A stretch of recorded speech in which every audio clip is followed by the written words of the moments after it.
Israel সংঘাত সপ্তম দিনেও উভয় পক্ষই পরস্পরের উপর হামলার তীব্রতা বাড়িয়েছে। এদিকে মার্কিন প্রেসিডেন্ট ডোনাল্ড ট্রাম্প বলেছেন, এই সংঘাতে যুক্তরাষ্ট্র যোগ দিতেও পারে, আবার নাও দিতে পারে। কেউ জানে না আমি কি করতে চাই। এক মার্কিন কর্মকর্তা জানিয়েছেন, বর্তমানে মধ্যপ্রাচ্য প্রায় 40,000 মার্কিন সেনা অবস্থান করছে।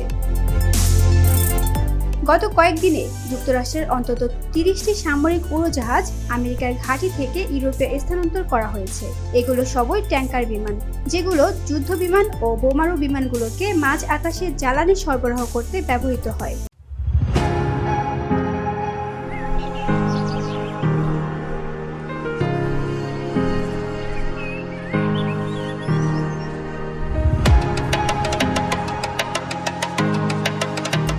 ওমান উপসাগর ও পারস্য উপসাগরে আরও কিছু যুদ্ধজাহাজ মোতায়েন রয়েছে, যেগুলো ইতিমধ্যে ইসরায়েলকে ইরানি ক্ষেপণাস্ত্র ভূপাতিত করতে সহায়তা করেছে। রয়টার্সের তথ্য অনুযায়ী যুক্তরাষ্ট্র F-16, F-22 এবং F-35 যুদ্ধ বিমানও মধ্যপ্রাচ্যের বিভিন্ন ঘাঁটিতে স্থানান্তর করেছে।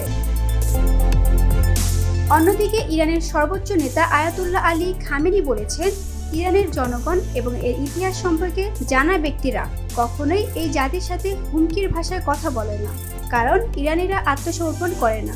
ইরানের রাষ্ট্রীয় টেলিভিশনে তার এই বক্তব্য পাঠ করা হয়। উপস্থাপক নিজেই এটি পাঠ করে শোনান। Bangla news desk.